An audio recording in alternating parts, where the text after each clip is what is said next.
교과서는 170쪽이고요. 3.1운동의 전개와 그 의라고 하는 단원입니다. 지금 보고 계시는 저 자료는 우리 대한민국의 지금 대한민국 헌법의 전문 내용이에요. 현재 지금 적용되고 있는 대한민국 헌법의 전문인데, 내용을 보시면 이렇습니다. 우리 여기는 대한국민이라고 써있죠. 우리 국민을 얘기하는 거예요. 대한국민. 우리 대한국민은 3.1운동으로 건립된 대한민국 임시정부의 법통과 불의에 항거한 4.19 민주이념을 계승하고 라고 돼 있어요. 그러니까 우리 대한민국 정부는, 현재 대한민국 정부는 4.19 혁명의 정신을 지금 이어받았다는 거예요. 그리고 대한민국 임시정부의 정통성을 계승했다라고 지금 보고 있는 거죠. 근데 대한민국 임시정부는 뭐 때문에 만들어졌다? 3.1운동 때문에 만들어졌다는 걸 지금 헌법에서 이야기하고 있는 거예요. 지금 결국은 궁극적으로 이야기하고자 하는 것은, 우리 현재의 대한민국 정부는 근원적으로 어디에 영향을 많이 받았다?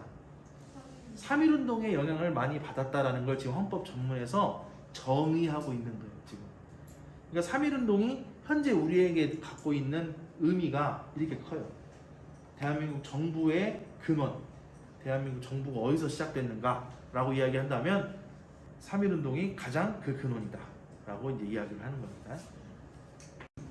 3.1운동이 일어난 배경과 전개 과정에서 나타난 특징이 무엇인가, 그리고 3.1운동의 역사적 의미는 어떠한가, 두 가지 학습 목표예요. 3.1운동이 이제 전개가 됐는데, 3.1운동이 이제 발생하게 되는 배경을 한번 먼저 봅시다. 좀 나라 안팎에서 좀 국제 정세가 조금씩 변화되고 있더라. 어떻게 변화되느냐? 일단 러시아에서는 혁명이 일어났어. 러시아에서 1917년에 러시아에서 혁명이 일어나서 사회주의 국가가 들어섰죠. 그래서 등장한 나라가 소련이에요. 소련. 러시아가 이제 무너지고, 제정 러시아가 무너지고 소련이 등장하게 되는데, 그때 이제 소련의 지도자인 레닌이 주장했던 사상이 있지? 뭐예요? 네, 민족 자결의 원칙이라는 걸 이야기를 했어. 그러면서 여러 민족들은 자기들 스스로 자신들의 미래를 결정할 권리를 가지고 있다라고 얘기하는 거지. 그래서 제국주의 국가에 속해 있던 많은 식민지들 어떻게 해라? 독립시켜라, 해방해줘라 라고 하는 거예요. 그리고 파리 강화회의에서, 1차 세계대전 이후에 열려진 파리 강화회의에서 미국 대통령 윌슨이 주장한 내용이 뭐였어? 민족 자결주의. 모든 민족은 스스로 결정할 권리가 있다. 근데 다만 이 민족 자결주의는 어디에만 해당된다? 패전국의 식민지에만 해당이 된다. 승전국의 식민지에는 적용되지 않는다라는 게 있었어. 그럼에도 불구하고 우리 국내에 있는 여러 많은 애국지사들은 이것이야말로 이제 본격적인 독립을 할 수 있는 기회가 왔구나 라고 판단을 했던 것 같아요. 비록 윌슨은 민족 자결주의에서 승전국 식민지에는 민족 자결주의가 적용되지 않는다고 했지만, 그래도 해봐야지, 우리가 그래도 독립을 하고 싶다는 의지를 자꾸 알려야 된다라고 하는 그런 생각들을 가지고 있었던 것 같아요. 그래서 독립의 기회로 인식을 하고 우리 독립의 의지를 표출하기 위한 노력을 하게 됩니다. 그리고 신한청년당, 전 시간 얘기했지? 신한청년당이 파리 강화회의에 김규식을 파견했어. 그래서 우리 독립시켜줄 것을 요구하게 했고, 외교관으로서. 그리고 국내의 여러 지역의 대표들을 파견해서 우리 독립운동을 해봅시다 라고 이렇게 권유를 하기도 했어요. 때마침 2월 8일 도쿄에서, 일본 도쿄에서 유학생들이 28 독립선언문을 만들어서 발표해버립니다. 되게 위험한 일이죠. 도쿄에서 한국을 독립시켜주라 이렇게 발표한다는 학생들이. 아주 위험한 사건이지만 매우 큰 사건이었어요. 그래서 민족 자결주의를 한국에도 적용해줄 것을 요구하는 시위였어요. 28 독립선언이. 그래서 우리 170쪽에 보면 28 독립선언 결의문 해가지고 세 가지가 발표돼서 있습니다. 읽어보시고요. 그러니까 이제 국내에서도 우리도 거족적으로 독립운동을 해보자 라고 하는 그런 인식이 강해지게 됩니다. 그래서 민족대표 33인들이 모여요. 종교계, 그다음에 학생층, 그다음에 지식인들 이런 사람들이 다 모여가지고 독립운동을 할 것을 준비를 합니다. 근데 참 때마침이라고 하기도 참 그렇지만 이 즈음에 고종이 죽어요. 고종이 죽어. 그러니까 또 그때 고종이 죽을 때 독살당했다는 설이 막 파다하게 퍼졌어요. 그래서 우리 국민들이 갖고 있던, 우리 민족이 갖고 있던 일본에 대한 분노 의식이 이게 강해지고 있을 때였어요. 그래서 요 때를 틈타서 독립운동을 해야겠다, 만세운동을 좀 해야겠다, 이런 계획을 펼쳤던 거죠. 왜 그러냐면 고종이 죽었으면 장례를 치르잖아요. 치르고 이제 관을 묘로 가지고 가야지, 가서 거기다 묻어야 되니까. 그래서 상여를 끌고 가는데 그때 사람들 엄청 모입니다. 사람들 많이 모여요. 이런 운동은 사람들 많이 모였을 때 해야 효과적이잖아. 그래서 사람들 많이 모이니까 이때 해야겠다, 이런 생각을 했을 거예요.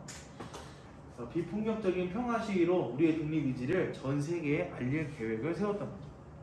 총 3단계로 우리가 나눕니다. 학자들이 총 3단계에 거쳐서 1단계는 독립선언을 하는 거예요. 그래서 서울하고 일부 도시에서 진행이 됐는데, 민족대표 33인이 태화관이라고 하는 음식점에서 모여가지고 독립선언을 발표하고 경찰이 오기를 기다렸어요. 일본 경찰이 오기를. 그래서 자진해서 체포를 당합니다. 그래서 이걸 두고 많은 사람들이 의견이 분분해요.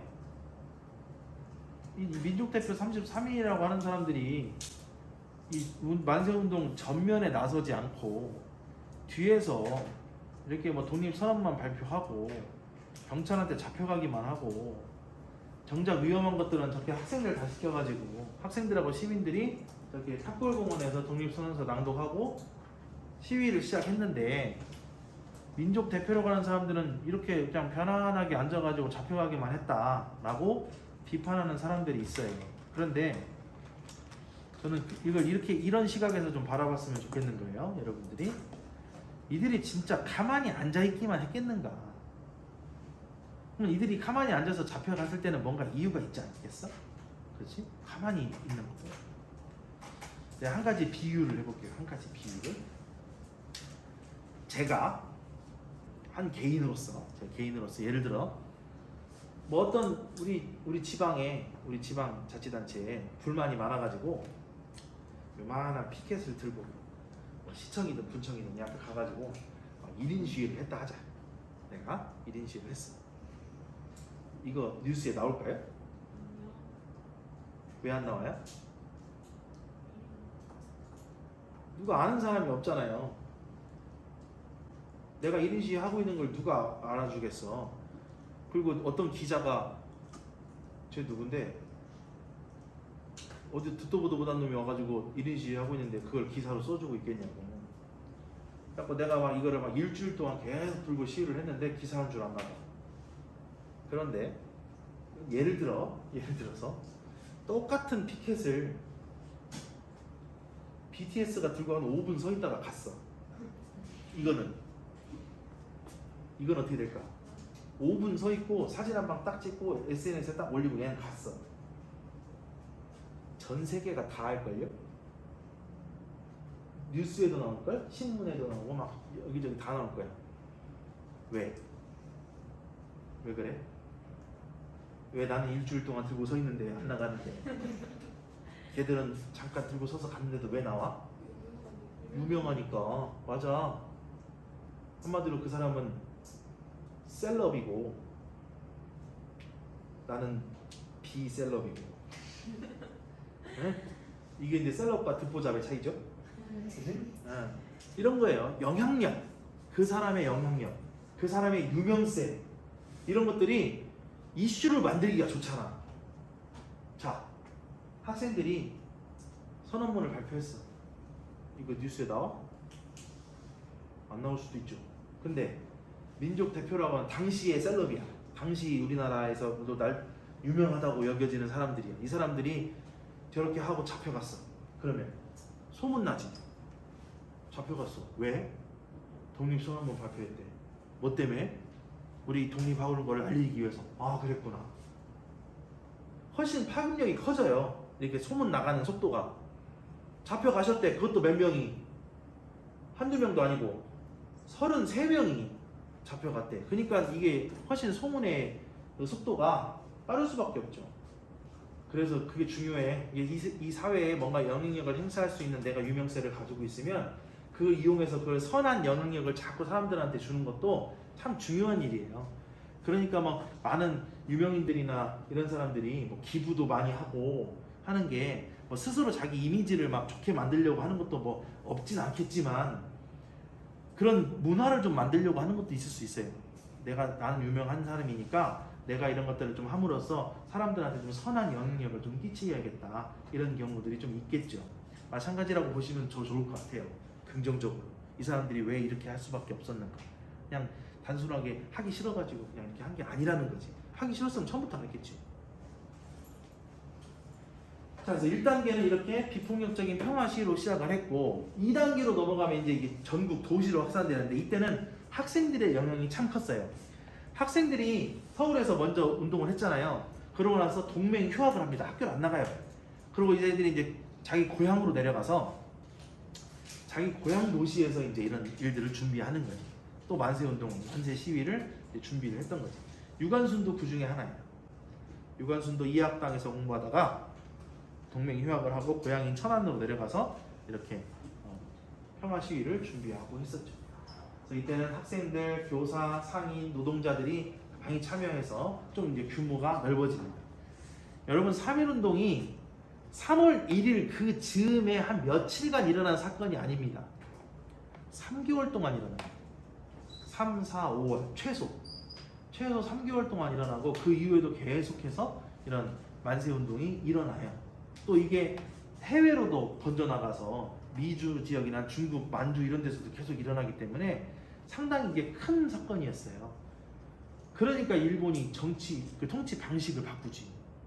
이 정도 되니까. 그냥 단순하게 그냥 일주일도 안 되는 한 2, 3일 동안 일어났던 짧은 운동이었으면 안 하죠, 그렇게.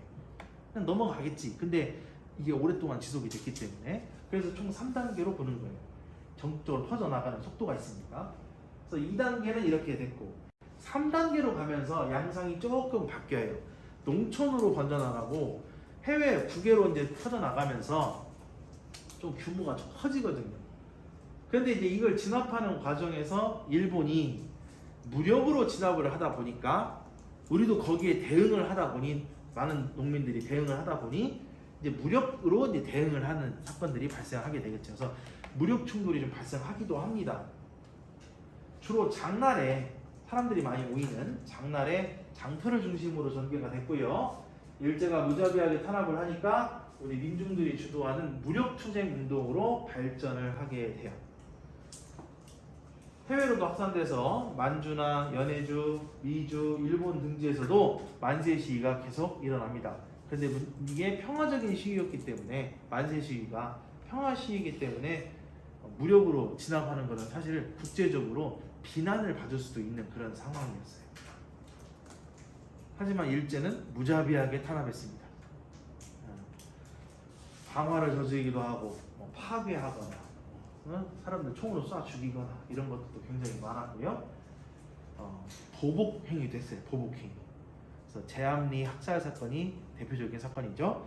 171쪽의 아래쪽 역사 속 이야기라는 걸 보시면은 3.1운동에 대한 일제의 탄압과 만행이라는 부분이 있는데 여기를 잠깐 보면 3.1운동은 일제의 탄압과 만행 속에서도 3개월에 걸쳐서 전국에서 1,500회 이상 시위가 일어났다. 되게 큰 시위였어요. 그죠?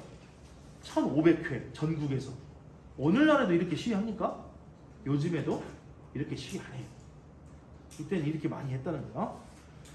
약 200만 명이 참가한 걸로 추산된다. 약 200만 명. 이 과정에서 살해당한 사람이 7,500명, 부상자가 16,000명, 피검자가 약 47,000명. 검문을 당한 사람들, 조사받은 사람들이 47,000명. 불에탄 교회가 47개소, 학교가 2개교, 민가가 715채. 많은 피해를 입었는데 그 중에서 제암리 학살이 일제가 저지른 만행 중에 대표적인 사례라고 볼 수 있고 교회에 주민들을 모이게 한 다음에 문 잠그고 총 쏘고 불 지르고 그래서 많은 사람들이 거기서 죽었죠. 이런 학살 사건이 이 외신 기자에 의해서 알려지게 되면서 이제 국제적으로 비난을 많이 받았어요. 그래서 일제가 통치 방식을 바꾼 겁니다. 무단 통치에서 문화 통치로 통치 방식을 바꾸게 되는 거죠. 그러면 3.1운동의 의의를 봅시다. 3.1운동이 우리 역사에 어떤 의의를 가지고 있나? 172쪽인데 우리 역사상 최대 규모의 민족운동이다.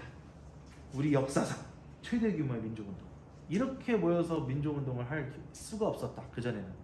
왜냐? 그전에는 신분이 나눠져 있잖아요. 신분이 나뉘어져 있으니까 이렇게 민족운동에 참여할 수 있는 사람들이 이렇게 똘똘 뭉칠 수가 없었어요. 각자의 이해관계가 달랐기 때문에. 근데 이제는 아니잖아. 신분도 없고 남녀노소 가릴 거 없이 일제라고 하는 공공의 적이 있고 거기에 맞서서 싸우기 위해서 온 민족이 똘똘 뭉쳤다. 이렇게 보시면 되겠어요. 그래서 전 계층이 참여했다. 도시와 농촌 그리고 전국적으로 다 전개가 됐다. 이러면서 이렇게 규모가 크게 일어나니까 한국인들이 진짜 독립을 하고 싶어 하는구나 라는 것을 전 세계에 알리게 되었습니다. 두 번째, 대한민국 임시정부가 수립되는 계기가 되는데 대한민국 임시정부가 민주공화정을 기반으로 수립이 됐다는 거예요. 민주공화제의 대한민국 임시정부 수립의 계기가 되었던 것이 바로 이 3.1운동이었고 일본과 좀 맥이 좀 비슷하다고 볼 수 있는데 항일 민족운동의 주체가 확대되었다. 그 이전에는 의병이 일어나도 평민 의병장이 그렇게 많지 않고 유생 출신들의 의병장들이 많았잖아요. 근데 이제는 그런 거 따지지 않고 항일 민족운동의 주체가 신분 이런 거를 따지지 않고 학생이든 농민이든 노동자든 여자든 남녀노소를 가리지 않고 모두 다양하게 주체가 넓어졌다, 확대되었다. 그래서 나중에 이후에 20년대, 30년대 들어가서도 다양한 민족운동 그리고 다양한 사회운동이 이루어지는 토대가 마련됐다고 볼 수 있어요. 이 이후에도 노동운동, 농민운동, 그다음에 여성들 같은 경우에는 이제 형평운동, 평등권을 주장하는 형평운동 이런 거를 주장하는 그런 사회운동들이 30년대 많이 일어나는데 그런 것에 이제 어떻게 보면은 시작점이라고 볼 수가 있겠죠. 사회운동이. 네 번째, 아까도 얘기했지만 식민통치의 정책이 변화됐다. 무단통치에서 문화통치로 바뀌게 되는 계기가 되었고요. 다섯 번째로 마지막으로 외국에도 영향을 주었다. 외국에도 반제국주의 운동을 자극하는 계기가 된다. 우리가 이 3.1운동에서 이야기하는 것은 자유, 정의, 평등, 평화 이런 것들을 주장을 했는데 인도주의적 운동이에요. 비폭력 운동이라고 했잖아요. 만세만 해쳤다고 가면서 대한독립 만세만 자꾸 독립만 하게 해달라고 만세만 했단 말이지. 근데 이렇게 대규모로 크게 운동이 일어나니까 중국에서도 야 한국에서도 저런 일이 일어났는데 우리라고 못할 거 있어? 그래서 중국에서도 이제 운동을 계획해서 일어난 사건이 오사운동. 인도에서도 영국에 반대하는 독립운동이 일어나요. 반영운동. 인도의 유명한 독립운동가 간디, 네루 이런 사람 있지. 간디 같은 경우에도 비폭력 불복종 이런 거를 내세우기도 하고 많은 이제 이런 독립운동을 하기도 합니다. 그 중에서 이제 네루라는 사람은 감옥에 갇혀 있을 때 자기 딸한테 편지를 쓰는데 그 편지 내용이 나중에 책으로 만들어지거든요. 그래서 이제 공개가 됐는데 그 편지 내용이 이런 것도 있었어. 한국에서 얼마 전에 저렇게 큰 운동이 일어났다고 한다. 그들에게 있어서는 매우 큰 계기였을 거다. 그들의 정신이 참 숭고하다. 이런 내용을 담은 그런 편지 내용이었어요. 그런 것들을 봐서는 인도에서도 분명히 3.1운동의 영향을 받았을 거예요. 그래서 그런 반영운동, 제국주의에 반대하는 운동들이 전 세계적으로 많이 퍼져나가서 영향을 주었다 정도로 볼 수 있을 것 같습니다. 자, 이렇게 해서 3.1운동의 의의까지 봤어요. 다음 시간에 대한민국 임시정부의 수립과 활동에 대해서 이야기하도록 하겠습니다.